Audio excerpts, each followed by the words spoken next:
Hello बच्चा। Good morning to all of you. आप लोग का स्वागत है मेरे यूट्यूब चैनल माँ शांति एजुकेशन में। आज बच्चा हम लोग पढ़ेंगे इंग्लिश के कुछ छोटी सी बात को, जो इज एम आर का प्रयोग तो हम लोग करने के लिए है ना जानते ही हैं, बच्चा से ही सीखते आए हैं इज एम आर का प्रयोग करने के लिए। लेकिन उसमें एक छोटा सा चीज़ को और जानेंगे। कभी कभी हम लोग को है ना कुछ अलग टाइप के सेंटेंस देखने को मिल जाता है उसी में, तो ये परेशानी होता है बनाने में। तो देखते हैं कि किस प्रकार के वो सेंटेंस वैसा वाक्य रहता है जिसको बनाने में परेशानी होता है। तो उसी को आज हम लोग समझने की कोशिश करेंगे। ठीक है, तो आपका ये है use of is M R का कुछ अन्य स्थिति में उपयोग, यानी उसको हम लोग कुछ अन्य स्थिति में उपयोग देखेंगे। ठीक है, आज हम लोग पढ़ने जो जा रहे हैं वो है इंग्लिश, है ना। चलिए तो देखते हैं कि ये अन्य स्थिति आखिर है क्या बच्चा। देखो आपको यहाँ पे उस अन्य स्थिति का कुछ पहचान दिए हैं कि अगर इस तरह का जो पहचान, जैसे हम बता दिए कि कोई इंसान है ना को आप ढूंढिए, मतलब पहचानना है तो उसका पहचान बता दें कि वो गोरा रहेगा, है ना, उसका हाइट इतना रहेगा, ऐसा कपड़ा पहने हुए रहेगा, ता समाज जाना है कि वो कौन है, फलना है, चाहे जो भी जो चिन्ह रहेगा। बस उसी प्रकार से हम जो बोले कुछ अन्य स्थिति का जो वाक्य है उस वाक्य को कैसे पहचानेंगे, तब पहचान उसका जो है क्या बताए कि जिस हिंदी वाक्य के अंत में, देखिए जिस हिंदी वाक्य के अंत में, वाक्य मतलब समझते हैं कोई एक पूरा पूरा बात कही गई हो। जैसे ये क्या कह सकते हैं, ये कह सकते हैं कि चीनी मीठा लगता है ना, चीनी मीठा होता है, दूध उजला होता है, ये सब क्या है एक वाक्य हो गया। जहाँ है था ये सब आ जाता है लास्ट में, वहां से शुरू से अंत तक जो है तक है वो एक क्या कहलाता है, वाक्य। ठीक है, तो हिंदी वाक्य में ये जैसे मान के चलो कि हम एक सेंटेंस यहाँ पे जैसे में दे देते हैं, लिखे नहीं थे, जैसे कहते क्या कि चीनी मीठा लगता है। ठीक है, ये वाक्य है, मान के चलो कि एक वाक्य है हिंदी का, एक वाक्य है, तो वही बोले जिस हिंदी वाक्य के अंत में होता है, रहता है, देख लो बाबू ध्यान से, होता है, रहता है, लगता है ना, इत्यादि रहते हैं, यानी और भी ऐसे ऐसे चीजें रह सकता है। होता है की जगह पे होते हैं, होती है हो सकता था, है ना। रहता है की जगह पे रहती है, रहते हैं हो सकता था, और लगता है की जगह पे लगती है, लगते हैं भी हो सकता था। क्लियर, तो इन तीनों ऐसा जब भी दिखाई दे आपको हिंदी वाक्य के अंत में, अंत में वाक्य के कहाँ दिखाई देना चाहिए बच्चा, अंत में, ये बात को ध्यान देना चाहिए। ठीक है, अंत में अगर दिखाई देगा तब बाबू ऐसे वाक्य, हाँ ये तो तीन गो रहेगा ही, और ऐसे वाक्य से एक चीज और पता चलेगा, ऐसे वाक्यों से यदि किसी स्वभाव का पता चले, किसका स्वभाव का, किसका पता चलेगा, स्वभाव, स्वभाव समझते हैं, उसका भाव, उसका गुण। जैसे यहाँ पे देखिए तो स्वभाव का पता चला, चीनी का स्वभाव क्या है, मीठा लगना, है कि नहीं। चीनी का स्वभाव क्या है, मीठा लगना। कहेंगे ये लड़की सुंदर लगती है, तो लड़की का स्वभाव क्या है, सुंदर लगने का, समझ गए। कोई कोई कह सकता है कि लड़की काली जी लगती है, तो लड़की का स्वभाव क्या हुआ, काला होने का। बात समझ में आ रहा है। इसका मतलब यह हुआ कि उस वाक्य से किस चीज का सूचित होना चाहिए, स्वभाव का भी। अगर स्वभाव का भी सूचित हो रहा है बच्चा, तो मतलब पता चलेगा स्वभाव का, तो वैसे वाक्यों का अनुवाद हम लोग किस में करेंगे, इज एम आर के प्रयोग से करते हैं या होता है। क्लियर, तो बच्चा होता है कैसे बनाएंगे कैसे, तो उसके लिए एक छोटा सा स्ट्रक्चर नुमा देखते हैं, कुछ बनावट। ठीक है, बनावट इसको कहते हैं स्ट्रक्चर। क्लियर, बच्चा ध्यान से देखो आप कैसे इसको बनावट करिएगा तो सुनिए, सबसे पहले आप लिखिएगा बच्चा, जो इसमें सब्जेक्ट का काम करेगा, वाक्य के आगे जो भी आता है उसको कहते हैं सब्जेक्ट। SUB मतलब समझ जाना, सब्जेक्ट। ठीक है, चाहे पूरा लिख देते हैं, लो सब्जेक्ट। सब्जेक्ट प्लस क्या, सब्जेक्ट प्लस जस्ट इसके बाद हम लोग इज एम आर का प्रयोग कर देंगे, इज एम आर का प्रयोग कर देंगे प्लस इसके बाद बच्चा जो नाउन, ये जो इसका विशेषता स्वीट और लगना चाहे जो भी होता है, तो यहाँ पे नाउन या क्या आ सकता है, यह उसका एडजेक्टिव आ सकता है। ठीक है, नाउन या एडजेक्टिव। ठीक है, ये चीज को आप ध्यान रखिएगा तो बन जाएगा दम आराम से। ठीक है, प्लस में अदर वर्ड भी रहेगा तो आप दे सकते हैं अदर वर्ड्स। ठीक है, बात समझ में आया? ये एक बनावट हो गया, इसके आधार पे हम लोग आराम से दम इसको बनाएंगे। जैसे देखे तो सब्जेक्ट, अच्छा पहचाने आ जाएगा सब्जेक्ट। सब्जेक्ट किसको कहेंगे? सब्जेक्ट उसको कहा जाता है जो कोई भी काम को करता है। जैसे हम बोल रहे हैं, तब बोलने का काम कौन कर रहा है?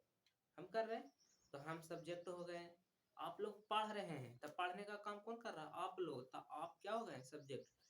कोई भी काम को जो करता है तो करने वाले को कहा जाता है क्या? सब्जेक्ट कहा जाता है। तो यह बताइए तो बच्चा, आगे कौन है? चीनी, मीठा लगता है, तो जो इसमें आगे है ना वही मीठा लगने का काम कर रहा है। इसमें तो लग ही ना रहा कि कोई काम कर रहा है, तो जो आगे सेंटेंस के रहेगा उसी को समझ लेना है क्या? अधिकतर वाक्यों में वही सब्जेक्ट होता है। तो देखिए तो इसको बनाएंगे सब्जेक्ट। तो सब्जेक्ट कौन है? चीनी। तो चीनी को इंग्लिश में क्या लिखेंगे? हाँ, शुगर। उसके बाद इज लगेगा कि एम लगेगा कि आर लगेगा? तो बच्चा चीनी, ये सब जो है चीजें एक के, और इसको गिन सकते हैं, मतलब गिने उन्हें वाला नहीं, क्षमता बताता है। तो चीनी इज, अरे शुगर इज क्या, या मतलब इसको लगता है कि इंग्लिश नहीं बनाना है, डायरेक्ट नॉन या एडजेक्टिव। तो नॉन तो है नहीं, मीठा लगना उसका गुण बता रहा है, तो ये क्या हो जाएगा? स्वीट हो जाएगा। Sugar is sweet. ठीक है, आराम से इस प्रकार से हम लोग सेंटेंस को बना देंगे। बोलिए, किन्हीं को कोई दिक्कत है? नहीं, बन जाएगा आराम से। कितना आसानी से बना, कोई दिक्कत नहीं होना चाहिए। और भी हम लोग ऐसे वाक्य को देखते हैं। ठीक है, तो यहाँ तक में कोई दिक्कत नहीं। इसमें अधिकतर जितना भी चीजें हम देंगे आपको इज ही लगेगा। कुछ और वाक्य को देखते हैं, जैसे दूध उजला होता है, पहला एग्जाम्पल। दूसरा, दूध कैसा होता है बच्चा? दूध उजला होता है। बोलिए इसका क्या बनेगा इंग्लिश? देखो यहाँ दूध उजला होता है, तो सब्जेक्ट आगे कौन है? हाँ, दूध। तभी दूध की इंग्लिश में मिल्क होता है। उसके बाद इज मार, तो इज लगेगा। ठीक है, और उसके बाद होता है कि इंग्लिश नहीं सोचना है, हम लोग होता है से तो ही पहचाने कि इज मार लगेगा। देखो तो होता है, लगता रहता है, लगता है। यहाँ देखो तो लगता है, मिल गया, नहीं इज मार लगाए। होता है, मिल गया, तब नहीं इज मार लगाएंगे। तो ये पहचान हो गया कि ऐसा जहां भी दिखाई देगा तो इज मार से बना देना है। लेकिन उसके लिए भी आगे दिखाई देना चाहिए कि ये सब उजला काला चीनी सबका बात करल रहेगा। ठीक है, तो दूध उजला होता था, मिल्क इज क्या? वाइट। ठीक है, बोलिए कोई दिक्कत किन्हीं को? आराम से समझ में आ रहा है ना? अब अगर कह दिया जाए कि दूध मीठा होता है तो क्या बनाइएगा? Milk is sweet. हाँ, मिल्क इज स्वीट। बोलिए कोई दिक्कत नहीं। और अगर बोल दिया जाए कि पानी ठंडा होता है तो वाटर इज, हाँ, पानी ठंडा होता है, water is cold. Water is cold. ठीक है, कोई दिक्कत समझने में है तो बोल सकते हैं। उम्मीद है समझ में आ रहा होगा।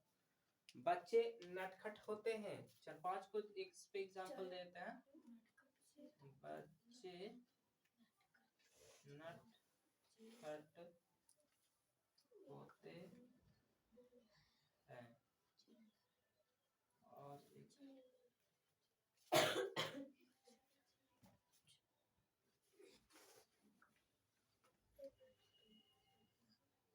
गरीब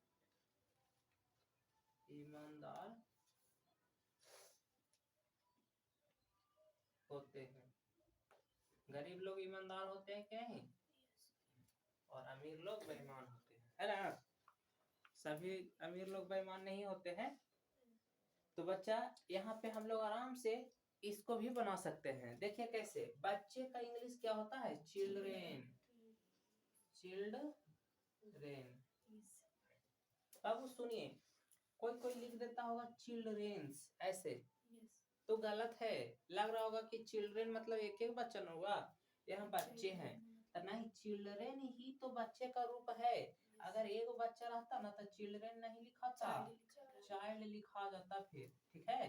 तो यहाँ पे चाइल्ड एक बच्चा के लिए और चिल्ड्रेन बहुत सारे बच्चे के लिए, इसलिए एस नहीं लगाएंगे। कोई दिक्कत? तो क्या लिखेगा, चिल्ड्रेन आर नॉटी ना। हाँ, और लग रहा होगा भैया और काहे लगा, तब बाबू बच्चे है तो एक से ज्यादा हो गया, इसीलिए चिल्ड्रेन आर क्या, नॉटी। कोई दिक्कत? Children are naughty. कोई दिक्कत है? एक वाव है, बता दीजिए आप लोग क्या होगा, गरीब ईमानदार होते हैं। हाँ, तो लिख दो यहाँ पे पुअर।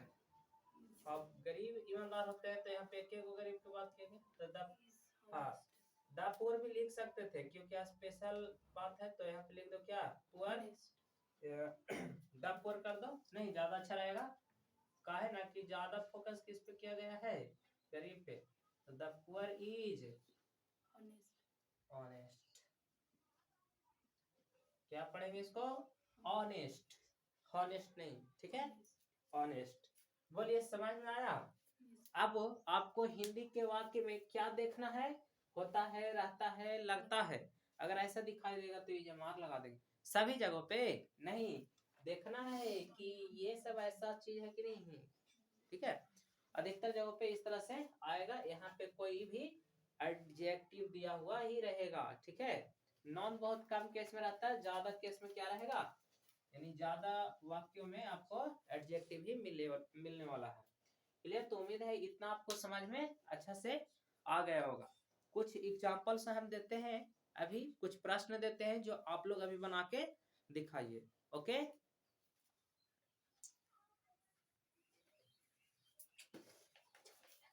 तो बच्चा ये रहा है आपका होमवर्क। होमवर्क मान लो, इसको आप लोग घर ट्राई करिएगा, ठीक है। आपको जो नियम बताए हैं बस इसी पे बनेगा, यही स्ट्रक्चर है, इसी पे आपको बस इसका पकड़ पकड़ के इस पे सेट कर देना है, ठीक है। हाँ, इसमें किसी का मीनिंग अगर आपको दिक्कत है तो पूछ सकते हैं। बोलिए, रंगहीन का कलरलेस होता है, कहाँ है, लिख देते हैं यहाँ पे, रंगहीन का होता है कलरलेस, ठीक है। और बोलिए, चांदनी रात का मून लाइट होता है, ठीक है। चांदनी रात का क्या, मून लाइट।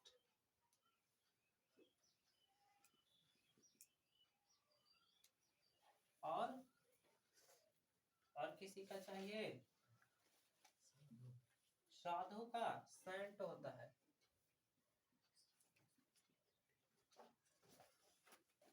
सेंट, ठीक है।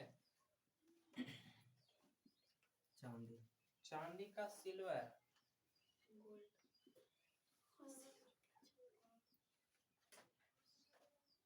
सिल्वर, ठीक है।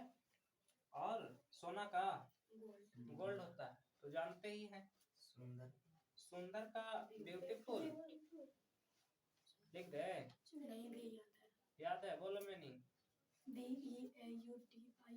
हाँ, BEAUTIFUL।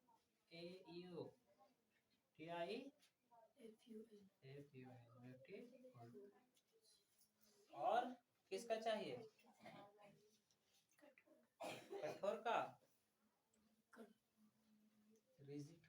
रिजिड, ठीक है।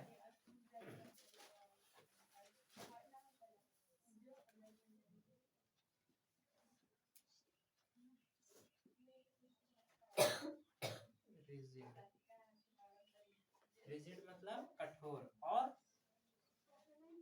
बोलिए, किन्हीं को कोई दिक्कत? लगभग ठीक है। ये होमवर्क रहा बच्चा, आपको ये सभी को बना लीजिएगा घरे, और मीनिंग जो है इसमें मीनिंग जो यूज होता है उस मीनिंग को भी याद कर लीजिएगा, ठीक है। तो आज के लिए रहने देते हैं, टाटा बाय बाय, जय हिंद, है ना। इस तरह के वीडियो देखने के लिए आप कमेंट करें कि और भी कुछ अलग अलग चीजें इंग्लिश में सिखाएं जो अलग नियम का हो, ठीक है। तो आपके लिए लेके आएंगे, ओके।